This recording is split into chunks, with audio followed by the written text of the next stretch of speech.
میں بات شروع کروں. میں سجاد میر صاحب آپ سے آپ کا بہت شکریہ ادا کرتا ہوں. آپ تشریف لائے. آپ کی تھپکی ہمیشہ میرے کندھے پر رہے گی اور میں کوشش کرتا رہوں گا کہ جو اللہ نے مجھے دیا ہے وہ میں جانے سے پہلے یہاں بانٹ کر جاؤں اور یہاں پر ریسیپینٹس ہوں جو اس کو اپنے پاس رکھیں اور لوگوں کو بانٹتے رہیں.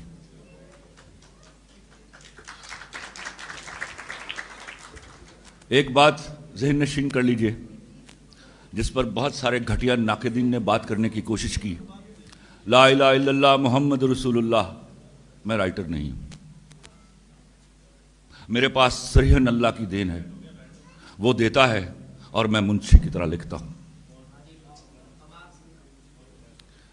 اگر اس کو کوئی عاجزی سمجھتا ہے تو وہ عاجزی سمجھ لے.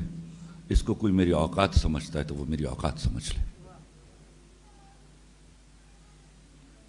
انگریزی انگریزی انگریزی یہ سنتے ہوئے میرے کان پک گئے. کسی کو نہ آئی اور سب سیکھ کے تنتنے کے ساتھ چلتے پھر رہے.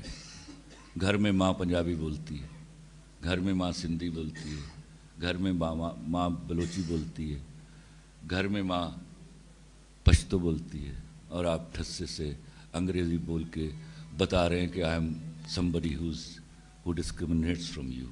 کیا ڈسکرمنیشن ہے؟ انٹلیکٹ کیا ہے؟ لیاقت ہے کیا انگریزی؟ 6 مہینے میں یہ زبان سیکھی جاتی ہے. آپ کیا ہیں؟ ایک زبان کے بھروسے پر اتنا تنتنا, اتنا غرور. آپ نے پورے ملک کا سلیبس اڑا کر رکھ دیا. سکول کبھی کسی زمانے میں پوچھا جاتا تھا بچہ کتنا لائق ہے. آج یہ پوچھا جاتا ہے وہ کون سے سکول میں پڑھتا ہے, فیس کتنی ہے اس سکول کی. کیا آپ کے انٹلیکٹ کو یہ چیز ڈیفائن کرے گا؟ اتنی فیسیں دینے کے لیے کہاں سے آئیں گے پیسے؟ کیسے وہ بچے پڑھائے گا اتنے ایسے سکولوں میں؟ اور کیسے آپ پڑھائیں گے؟ تو کرپشن کریں گے آپ, بے ایمانی کریں گے آپ اپنے ساتھ, اس ملک کے ساتھ, خدا کے ساتھ.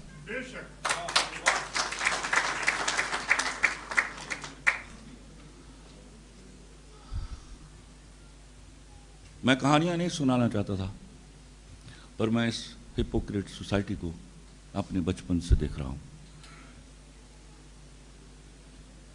میں ایک غریب بچہ تھا جس کے پاس کبھی نیکر ہوتی تھی تو شرٹ نہیں ہوتی تھی, شرٹ ہوتی تھی تو نیکر نہیں ہوتی تھی. محلے کی مائیں اپنے بچوں کے ساتھ مجھے بیٹھنے نہیں دیتی تھی.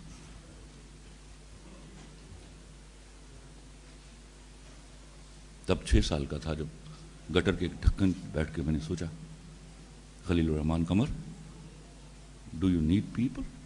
Answer came, no you don't need, you become the need of the people.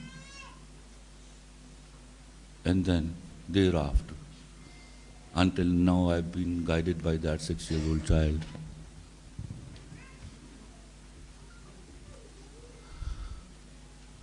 آپ نے ہر چیز کو اپنی ضرورت بنا لیا. ناکامیاں ہو رہی ہیں اس وجہ سے. میں آپ کو, میرے موبائل میں ایک میسج ہے. 6 یا 7 میں پڑھتا تھا, کبھی گاڑی میں نہیں بیٹھا ہوا تھا. شاد باغ میں ایک گاڑی آئی, میرے کلاس فیلو تھا, بڑے امیر لوگ تھے, برانتر روڈ پہ ان کی بہت بڑی دکان تھی.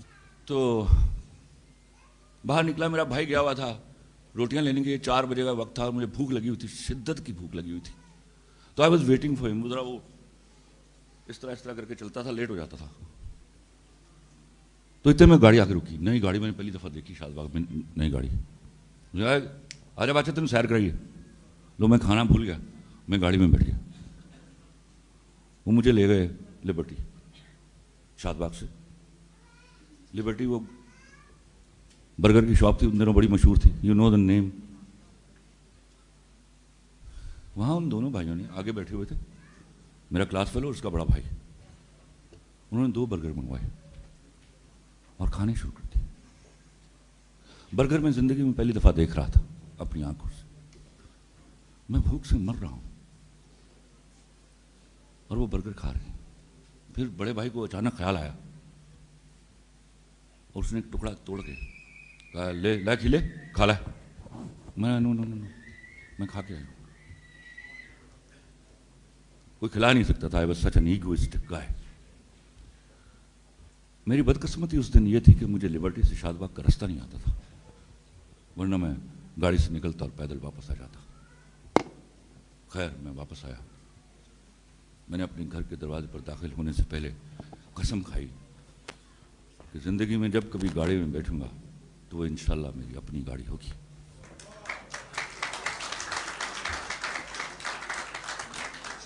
پچھلے 2 ہفتوں سے ان کے مجھے فون اور میسیجز آ رہے ہیں. وہ مجھے تعارف کرا رہے ہیں کہ آپ نے پہچانا, میں یہ ہوں, میں سر خلیل الرحمان قمر ہو گیا ہوں میں اب. سر میں, میرا یہ بھائی, سر میرا یہ رشتہ دار, سر آپ کو یاد ہے آپ اس وقت بھی تھوڑا تھوڑا غصہ کرتے تھے, حالانکہ میں بڑا غصہ کرتا تھا. اب چونکہ مجھے یہ کہنا ذرا مشکل ہو گیا ہے, تو ہمارے بچے آپ سے ملنا چاہتے ہیں. میرا دل تو کرتا ہے میں ان کو انوائٹ کروں اور وہی برگر جو ہے لے کے آؤں ان کے کھانے کے لیے. مجھے تکلیف یہ بھی ہوتی ہے کہ جب اردو میں میں ٹوکتا ہوں کہ یہ کیا لفظ بول رہے ہو, تو آگے سے کہتے ہیں بات سمجھ آ گئی. تو میں حیران ہوتا ہوں یہ PUT پٹ اور CUP سب کیوں نہیں بولتے.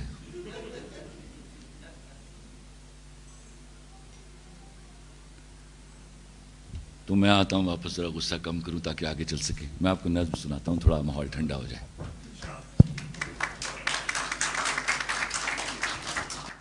میں جب اپنے خدا سے ملوں گا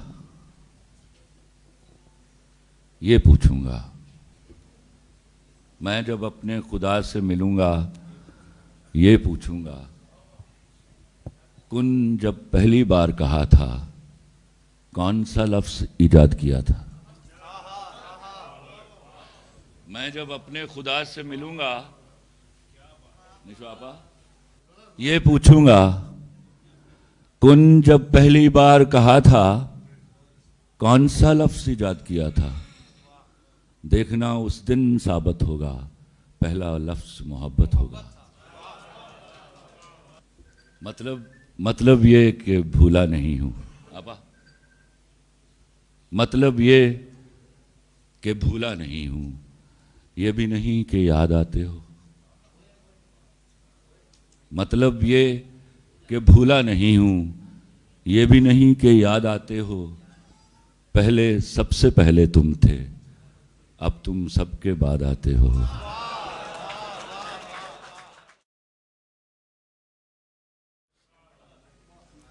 مطلب یہ کہ بھولا نہیں ہوں, یہ بھی نہیں کہ یاد آتے ہو. پہلے سب سے پہلے تم تھے, اب تم سب کے بعد آتے ہو. اردو کی کتاب نہیں رکھتا تھا میرے پاس, معاف کر دیجیے گا, اس بات پہ کوئی فخر نہیں ہے مجھے, میری ایگو کا مسئلہ تھا. شاید غریب بچہ تھا تو ڈسکرمنیشن چاہتا تھا تھوڑی. اردو تھی میرے ہاں, مجھے اللہ نے دی ہوئی تھی. اب میں یہ بات کیسے کہوں. تو مجھے بہت مارا اسکول میں میرے ٹیچرز نے. ٹیچر تو ہم کہاں کہتے تھے, ہم ماسٹر صاحب کہتے تھے. یہ مار کھاتے کھاتے اینڈ اسپیشل تھنگ جو ہے, ایک دفعہ بہت مارا, میری انگلیاں سوج گئیں, تو میں نے ابا کو بلا لیا اسکول. ابا اسکول آئے تو پوچھ گچھ شروع ہوئی. ٹیچر سے پوچھا تم نے کیوں مارا اتنا. اس نے کہا جس کے پاس اردو کی کتاب نہیں. ابا نے کہا کہاں ہے کتاب, کتاب بیچ کے میں فلم دیکھ لیتا. میں نے کہا مجھے کتاب کی ضرورت نہیں. ابا کو پہلے غصہ آیا, پھر چپ ہو گئے. ہیڈ ماسٹر صاحب آ گئے, ان سے بات چیت ہوئی. کہا اس کے ششماہی اور نماہی پیپر نکلوائیے. تو ششماہی اور نماہی پیپرز میں میرے لوئسٹ مارکس تھے 75 میں سے 65.5. ابا چپ ہو گئے. یہ مجھے میٹرک تک اس کی اجازت مل گئی. پھر میں کالج جاتا ہوں. ایک شخص جس کو میں یاد رکھوں گا, یاد کروں گا اور تادم مرگ یاد کرتا رہوں گا, میرا استاد ڈاکٹر احراز نقوی. کالج میں آزادی تھی. پہلا دن اردو کا پیریڈ پڑھنے کے لیے گیا. ایک خوبصورت آدمی اندر داخل ہوا, مسکراتا تھا.